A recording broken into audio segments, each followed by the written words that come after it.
Morara stood up for 45 plus million Kenyans. And now we are fighting him at Bomas of Kenya. Gaddafi stood up for an entire continent. And we just allowed things to go the way they went. And now he's no more. How many years are you going to continue again to allow oppression to be and to continue ruling this country, this continent? On one side, chief is a scam. Chief is a scam. Is it mandatory for you to register? No. Should you? Fuck no. Why do we sit being shown one thing on this other side so that you're told this is happening, that is happening in the news, this is happening, while under our feet they're taking our lands?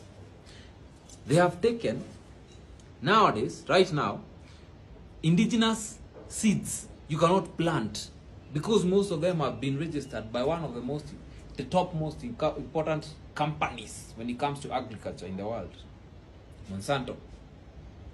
And if you plant them, they have the right to come and take them. And we are just seated there, right? On this other side, we are shown these things online. TikTok is being taken away. I'll say it again. I'll reiterate this again. Anytime we have freedom of speech taken away from our people, people who want to tell us truths, people who are trying to show us the way, because the ones who are there are not showing us the way, they're simply putting everything in their pockets. Then they introduce bills so that you continue oppressing the people. And we are just seated there. What saddens me most about this entire regime that we have currently and prior to this is that the entire human race has accepted to be ruled by less than 1 million people out of 8 billion people. Less than, roughly, say 2 million people rule this world. In this country, we are 45 plus million people. We are ruled by probably less than 10,000 people. And we're just okay with it. We are okay. This country called Kenya, we trend things for a week, 2 weeks. Yeah? People are fighting, rioting every day, at least every week, over something that is dire, has dire consequences. And we just do fuck all. Nothing. Nothing. We're so quick to just simply talk. It ails me. It ails me. It ails us. You know, even you, it is ailing you. We sell ourselves out as a continent. We sell ourselves out and let them take everything that is important. And then they promise us heaven, a place somewhere up there. Yet, then they're enjoying a heaven right here. Right here. The heaven is right here, enjoying it fully. But you're promised heaven somewhere up there. You're promised when you leave this country, you fly using an airport that we've already given out to people who do not even have anything of importance that they can do for us, because for them it's simply about taking the minerals out of this country, then reselling them back to us. We take our own coffee, the best of the best coffee, we sell it out there, and then they bring us back instant coffee and other funny looking things, and we are okay with it. As a continent, we have gotten leaders. Case in point, Gaddafi, can mention him. Case in point, Kagame, who time again and again have tried to unite this continent, but we always fight them, because you are shown, whenever you're taught from the time you're born, that whenever somebody stands for the truth is subjective. Whenever someone tries to do something for you over a long period of time, and you are told this is not the right one. Whenever people are being abducted right next to you, you're like, mimi staki. Unajua mimi mambo kama hiyo sio yetu. Jo, unajua huyu hata akisimama sasa atafanya nini? Nini kubwa atafanya? That is how we talk. That is how we talk. Huyu kijana akisimama, hata akimbia huku akionyeshana projects, alafu afike mahali atawekwa tu chini, si ndio? Kuna kitu ya maana atafanya. That is how people talk, and we wonder why nothing ever changes.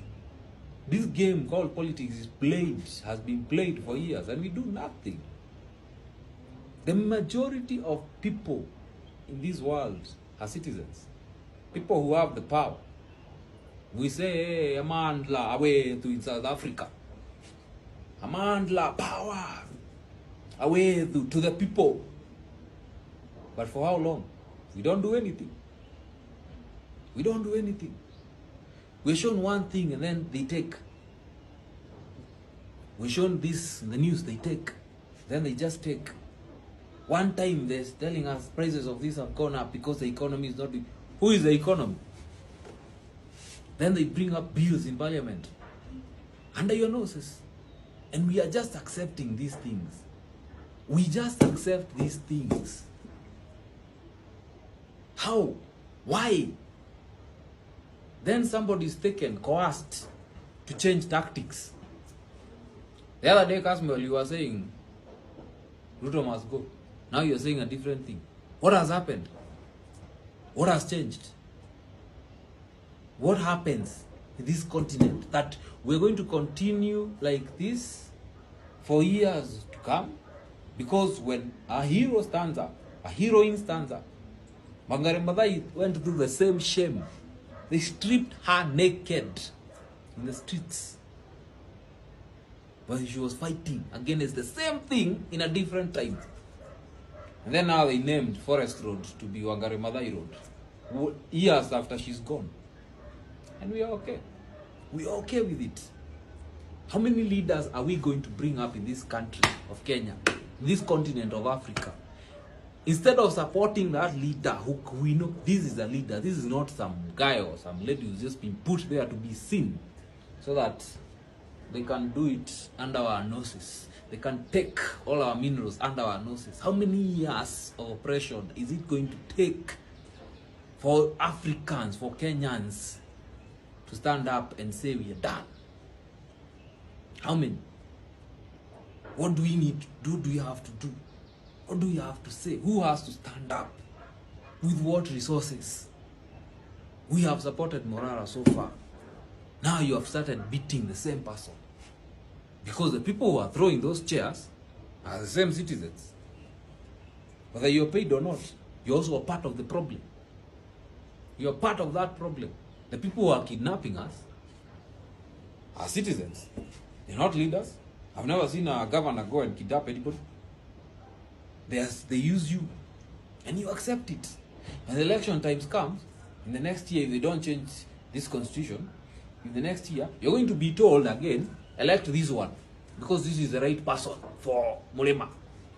Hey, Keremato, Toshagore, Oyolu. Ono Otroenda. Yeah, you go to these other sides of Western. Hey, we need to elect this one because this one is the one. We are told. We are told. Do this. All of us run. Hey, let's go. It is this one now. Hey, same game. But we don't see it. And when people stand up like Steve Bogo, I'll say it again. You label him a certain way. Anybody who stands for the truth in this world is silenced. Because the truth shall set you free. And we know that fully. But we don't do anything with this. We don't. We actually don't. One another plot all over the world. Politicians plot against one another. The Democrats are using lawfare. They've been using lawfare to try and block Donald Trump from the ballot come November, haven't they? How many lawsuits have been filed against him, even as we speak now? What is that intended to achieve? To see whether they can lock him out of the ballot come November. In Israel, the Israelis have been waiting for the longest time for Benjamin Netanyahu to impeach him because of the misery that they're going through. So what does he choose to do? He has chosen to wage war all over the place. Yeah, that is it.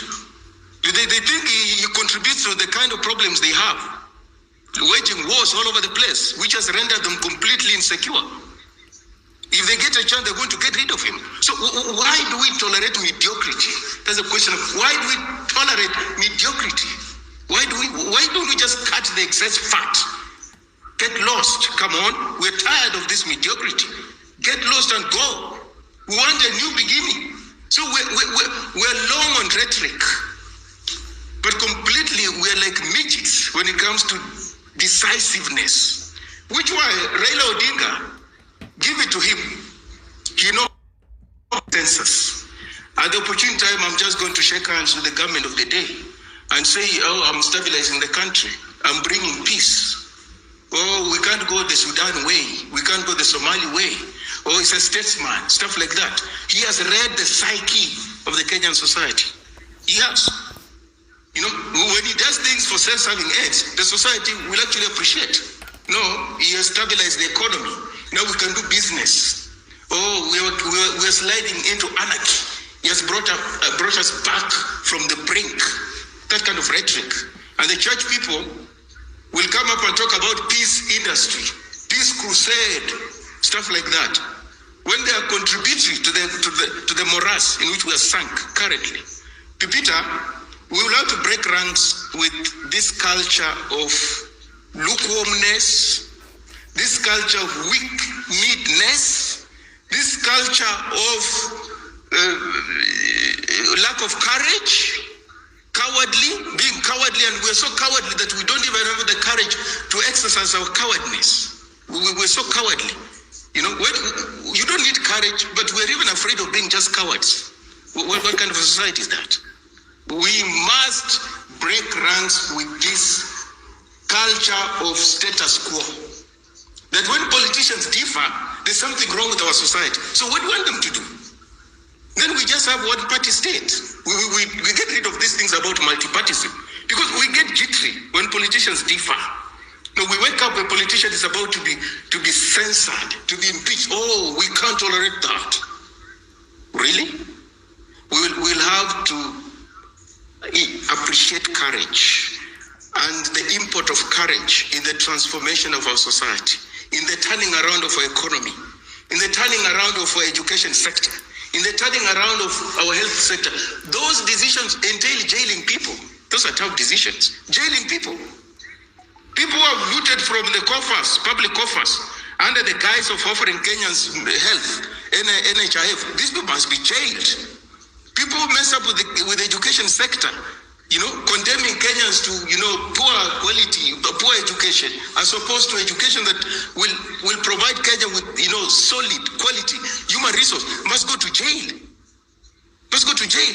People are importing things in the country, killing the agricultural sector, rendering farmers destitute. Those people must go to jail. People who go into, those games, our athletes go into games, and they loot money. They leave our athletes, to the elements. Those people must go to jail. These are tough decisions. People who go around inciting Kenyans along tribal lines, Mutuwanani, Mutuwan, that kind of a conversation is backward and retrogressive, and poverty and gender, they must go to jail. Those are tough decisions. Are we ready for that? I'm afraid we are not. And the irony is that we are not ready for that, but we want a functioning country. We want a functioning society. We want clean water. We want good roads, paved roads. We want functioning hospitals. We want food security. We want jobs. But we're not ready for tough decisions. Isn't it ironic? Isn't it counterintuitive? Oh no, we can do better than this. We can do better than this, ladies and gentlemen. Fellow countrymen and women, we can do better than this. If anything, the regarding Gachagua impeachment motion has exposed is the lack of courage in our society. If anything, this impeachment motion has exposed lack of principles in our society. Such that we're the kind of people, Peter, do you know that if you are my enemy and you're doing the right thing, courage, morality dictates that I agree with you. I do agree with you. And if you are my friend and you're doing the wrong thing, courage, morality dictates that I call you out. I call you out. That's what it means. So, but for us, if you dislike Pepita can never do something that you can agree with. That's weird. And if you like someone, that person can never do wrong. You'll always find justification for what the person does, no matter how evil, diabolical it is. What kind of a society is that? What kind of a society is that? So, I don't agree with William Ruto. I have a problem with this policies, what he's doing. But to impeach Rigathi, I agree with him. I do. On that score, I do agree with him. What Ishmael was talking about, scaling the stairs and chewing gum, that's complexity. Complexity. Yes, you're doing the right thing. You're my rival. Yeah, you're from the other political formation. I'm on this side, but your policies are towards enhancing the national good. I agree with it. That's bipartisanship. That's what they call bipartisanship. When Democrats and Republicans agree on things that are in the best interest of the American people, as opposed to the narrow-mindedness of their political conviction, that's bipartisanship. And that doesn't mean they are not going to compete at the ballot. It doesn't mean they won't compete. They will compete. It doesn't mean they don't differ. There are good differences, some irreconcilable, but they never compromise when it comes to policies that are in the best interest of the American people. That would be completely ridiculous for somebody to shoot down things that are meant to enhance the collective good. But what we do in Kenya, you shoot means advancing it is your political rival or is your enemy. No, that's infantilization of our politics. We have infantilized it. We can't go far. We are infatuated with the political figures. People relate to them the way they relate to their romantic partners. You know, where logic takes a walk. We can't afford that. These are things to do with people's lives, life and death issues. You cannot afford to be infatuated with them. You cannot. So, Peter, that is my fear. That going forward, it's bumpy. It's bumpy. Already there are indications that some of these leaders of the Gen Z are compromised. Those who have eyes can see they are compromised. But those who don't see history will say, no, they are not compromised. You know, you are reading your own things. We don't need history. But we've been here before. We've been here before. We've been here before. Time will tell who is on the right side of history or not. Time is always the answer. It's always the answer. And as I always tell people, as long as your views, your actions, your decisions are not informed by malice, you'll be vindicated in the fullness of time. You only have reason to be afraid when what you are saying is informed by prejudice, by malice, by short-term interest, because you will also be exposed in the fullness of time. So these things about what to some of us, we've stood up for what we believe in for the longest time. So this is what we are. We have never been politically correct people. We've never been people who massage egos. We've asked people questions. We've asked even people senior to us, as way back as when we were in private school. We've always wanted things to be explained to us. So it's not something we began yesterday. But for some of us who are beginning yesterday and thinking that everybody else has been part of a choir, we have not been part of a choir, some of us. We haven't been. And some of the things we do in life, they don't require us to be sycophants, because we're going to mess up societies. It requires to adhere to truth and facts and evidence to build a society. So we bring on board things that we do in our personal lives. We don't bring on board popular views. We don't do that. In whose interest? That everybody else is walking this direction, so let me follow them. No, we don't do that. I'll go the other direction. If I'm convinced that that is the direction to go, I'll take it. And truth is not like democracy, where you need numbers. Truth stands on its own, even if there's only one person who subscribes to it, the absolute minority against 1 million people. Who said that the world was spherical? Who was that? Who said it? You remember? What happened to him? Everybody was saying, no, the world is flat. This guy said, no, the world is spherical. No, we're going to hang you. Question. Okay, he said, it's the truth. Wasn't he vindicated? Yes. Western. He was vindicated. Okay. If you... Yeah, is that Pepita? No. Sorry, okay. You We'll let him go. Then you can come when you're still.